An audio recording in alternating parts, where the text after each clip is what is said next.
Hello everyone, I'm Jeanette Monfusco, an international business major here at Bloomsbury University, and I'm going to be talking about sexual violence in Asian Pacific.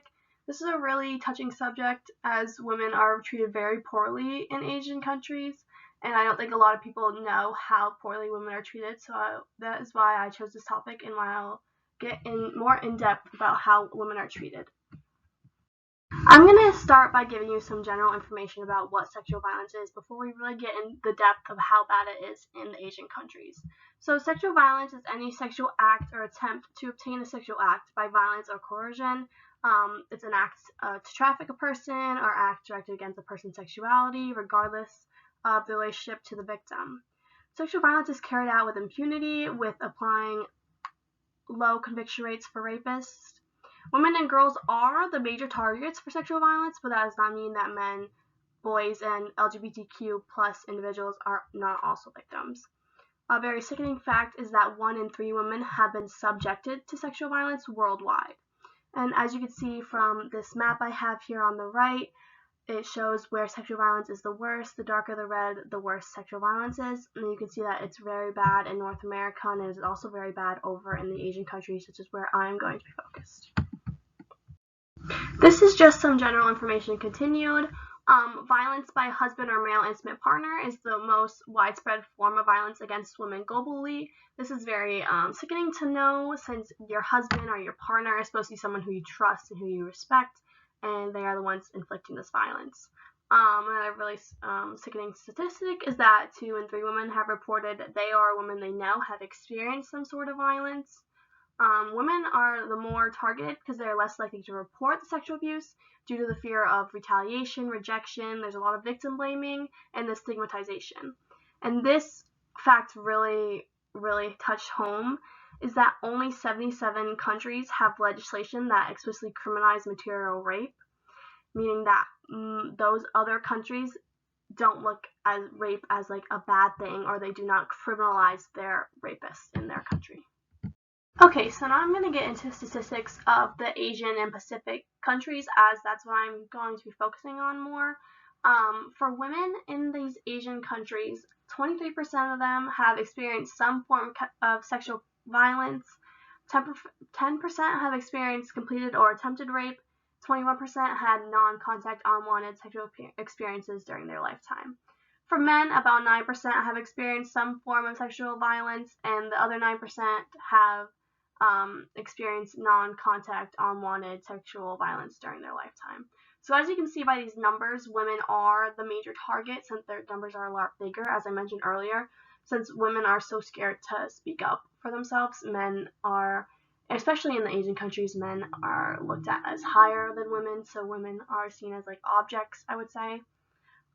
In the Philippines, 56% and 64% of Indian and Pakistan women have experienced sexual violence by their intimate partner specifically.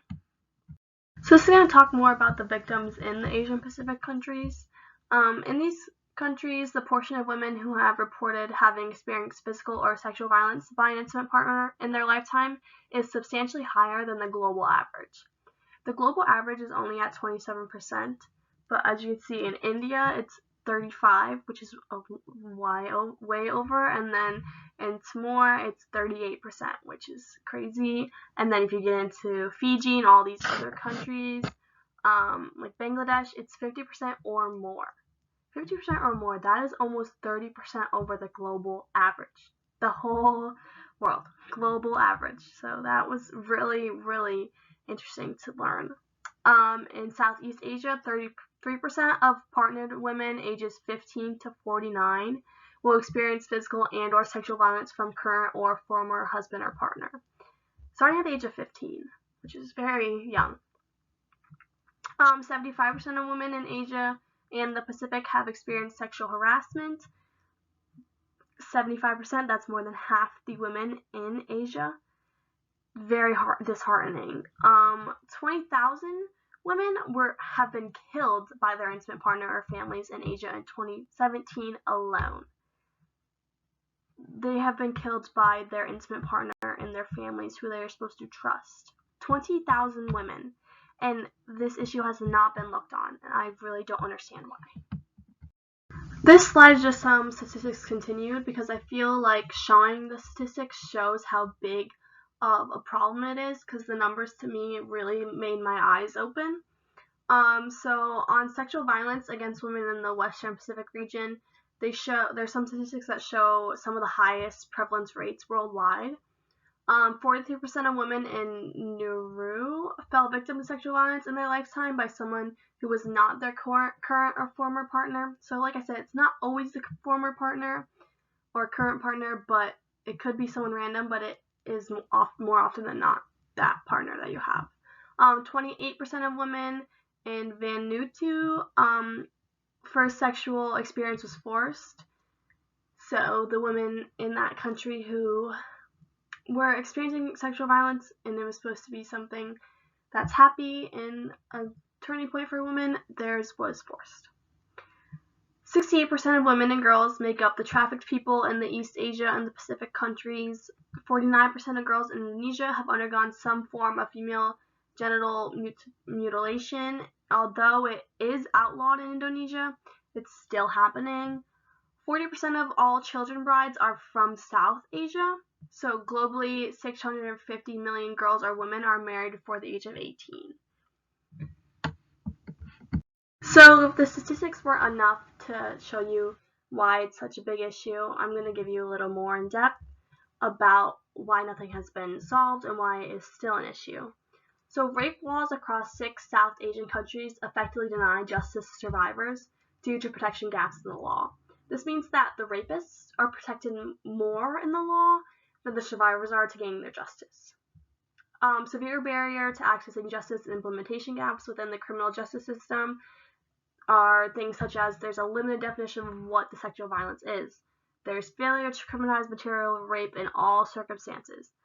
Discriminatory or overly burdensome evidence is required. And in countries like Bangladesh and Sri Lanka, they have all permitted the introduction of evidence on past sexual history of rape victims. So if you have evidence that convicts someone of rape, they will permit you from introducing it, so the rapist is never caught. Survivors of sexual violence from socially excluded communities face specific barriers to accessing justice based on their case, their tribal, ethnic, or religious identities, in addition to the gender discrimination. This is a quote that really opened my eyes, and I thought I would share it. I often wonder if my life would be different if I was a Bengali woman, not a marginalized Adivasi woman. I see young people from my community being rejected from jobs just because of their identity. Our women and girls are raped every day, and the culprits walk around with impunity. So this is from someone who experiences this and sees that the rapists are just allowed to just go, and women and girls are never, they are not seen as victims. So to close this out, I'm going to talk about what needs to happen for change to occur. First off, people need to open their eyes and realize this. Whether it's people in the countries or people outside of the countries that somehow take action, it really needs to be looked at. So some things I came up with are governments must take comprehensive action. Like I said, even like the governments need to do something. They need to address sexual violence, intersecting discrimination faced by women and girls across the region, live up to their community to protect and promote human rights of women and girls. The governments are supposed to be there to protect you, and if you're a woman in this country, in these countries, you don't feel protected. Governments in 6 South Asian countries, those 6 that I addressed earlier, they need to start addressing the protection gap in the law, improve police responses to cases of sexual violence, ensure survivor-friendly medical examination in rape cases, improve protection procedures and trials due to sexual offenses, and design and fund holistic intervention to improve access to justice for survivors.